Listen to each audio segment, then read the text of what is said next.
Hi everybody, this is Kevin from Gameology, and I'm here again with Akori. Hello, how you doing? And we're going to give you our review of the new Dark Angels Codex for Warhammer. That's right. But before we do start, I do have one question. Okay? It was a few weeks ago, we went over the Space Marine Codex. Yes. Now, what really is the difference?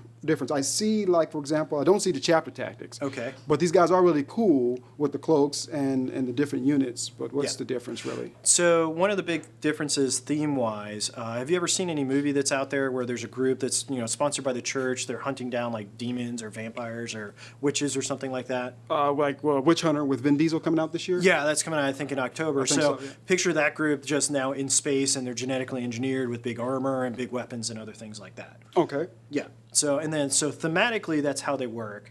Mechanically, within the game, though, they have a few unique rules to them, and they have two major subsectors to them that's just with the Dark Angels. Oh, wow, okay. Yeah, so they have the Death Wing, which is all Terminators. So they've got a huge Terminator wing to them. And then they've got the Raven Wing, which is like jet bikes and jump packs and bikers and other things that are running around dominating the battlefield. Okay. So that's a big piece to it as well. Right. And then they also have some of their own unique units, like a Dark Shroud and a few other things that's unique to them, their own flyers. So Okay. yeah, so we'll get into the rules now, and we'll break down some of the units and some of their formations to show you what's the uniqueness of the Dark Angels. Yeah.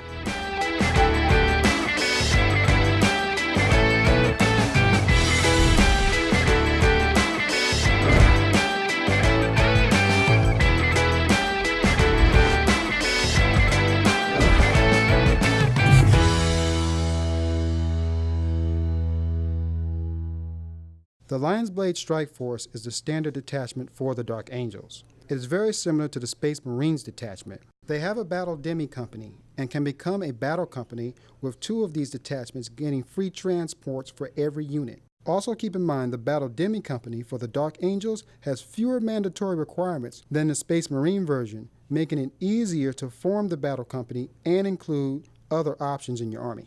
They also have the Supreme Fire Discipline, meaning every model fires Overwatch at full ballistic skill, since every model in the book has the Grim Resolve special rule. That is, only if they are not jinking, so be careful which fire you dodge with your bikes. The Inner Circle can be taken as many times as you take a Battle Demi company, and allows you some options. The first of the auxiliary elements, of which you must take at least one, is the Raven Wing Attack Squadron. This unit supports both itself and units from the Death Wing, extending the range of the teleport homers to 12 inches, giving more flexibility when bringing your Terminators in from reserves. It also allows bikes to concentrate fire by raising the ballistic skill of the bikes after the land speeder has hit with the Attack Squadron special rule. And it also gives the entire formation the Scout rule, allowing them to get further across the battlefield, get in their range on the first turn with an excellent first round of shooting. Then keep in mind, every model has a Skilled Rider special rule, so it can jink at a 3+ with a reroll. If you are backing them up with a Dark Shroud, it becomes a 2+ rerollable cover save, basically meaning any hit that doesn't ignore cover is going to be ignored.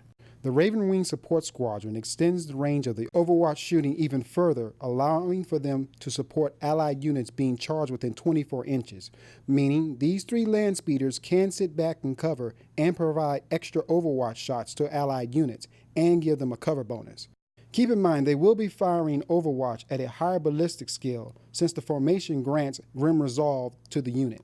The Stasis Bomb from the Dark Talent can be very scary. It has the potential of outright killing a model and forces them to roll twice on the initiative test not to be destroyed. It can also gain additional victory points for popping a Warlord with the capture run. Even if this does not deliver the killing blow, look for the Stasis Bomb's ability to drop weapon and ballistic skill to be combined with a strong follow-on charge to finish the squad in an assault phase. I suspect this formation will become very popular. Look for this formation to get combined with Azrael, since this helm gives a 4+ invul save while embarked on the Land Raider. This will give a lot of extra staying power as the Land Raider delivers Azrael with a strong melee unit across the battlefield, with Predators carrying more units or Vindicators dropping a 24-inch strength 10 template on the enemy.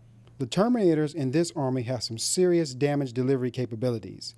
Adding Balao in to make sure nothing scatters and hammering enemy units with a Sword of Silence and melee can even be more brutal. If you're like Kevin and already have a ton of Deathwing Terminators, this formation is going to be very popular. They automatically arrive on the turn of your choice from reserve, so the randomness is heavily reduced. Remember, if you have Raven Wing models or the Raven Wing Attack Squadron, they are far less likely to scatter. And you have a turn to get your bikes into position to allow you to control exactly where your Terminators land on the battlefield. They can also run and shoot in the same turn they arrive, so you don't have to worry about them being template bait when they first show up. A majority of the special characters stay virtually the same. Bilal gives up the ability to make Terminators a troop choice for the Grim Resolve ability. He also loses Precision Shot on a 5+. They also did away with the old Inner Circle special rule, incorporating the hatred of Chaos Space Marines into Grim Resolve. Samael is again virtually the same as the previous edition and at the same amount of points. He can upgrade for free to Sableclaw, but you may want to consider keeping him as a jet bike. Sableclaw only has 2 hull points where Samael has 3 wounds, and he can still fire both weapons each turn and hit hard in hand-to-hand. Asmodai is a good warlord hunter, but the odds of him getting there are slim unless you transport him across the battlefield or deep strike him in with some assault Terminators to get through. There are better ways to get extra points for slaying a warlord than trying to get into a challenge with him. I would go with the Ravenwing Silent Squadron if you want to go warlord hunting for extra points. Ezekiel is a pretty solid psyker. He also has the Deathwing ability, so he can be attached to some assault Terminators and deep strike in with precision to start popping off some psychic powers, and grants each model within 6 inches an additional attack. Azrael, the Supreme Grand Master of the Dark Angels, is now a Lord of War. This follows the same suit as the other books, making the top guy a Lord of War choice and worth victory points if taken down. He does gain Feel No Pain, the ability to select a Warlord trait, and has a +1 to the Seize Initiative roll.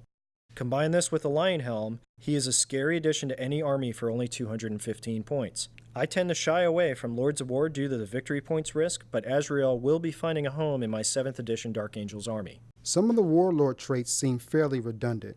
Courage of the First Legion and Brilliant Planning are almost useless, although the Hunt and Rapid Maneuver can be incredibly versatile throughout the game. None of the relics seem to be a must-take except for Shroud of Heroes. Feel No Pain is always a great way to increase the survivability of one of your characters. The Foe Smiter is a good shooting option against non-Space Marine armies, although 4 shots with Shred can still be effective against any armor. The Lion's Roar is fairly cheap, and being master crafted lets you almost always ignore the Gets Hot special rule.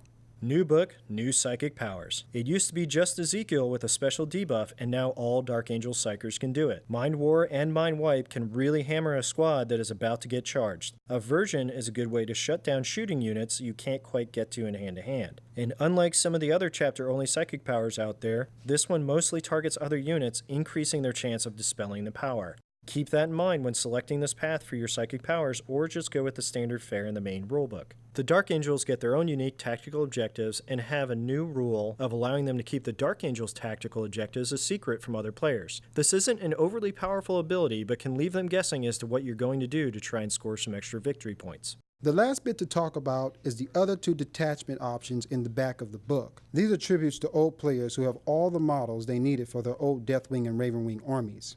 The Deathwing Strike Force allows you to have up to 12 units of Terminators.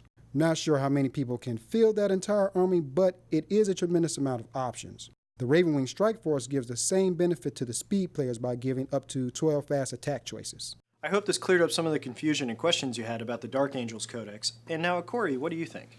To be honest, I don't know if I want to go with these guys more or stick with the regular Space Marines. So it'll probably take a few more games before I can actually commit to one army, you know? So. Okay, well, that's fair. Yeah, that's definitely fair. Yeah. Now, I hope you all enjoyed the video and you subscribe to our YouTube channel.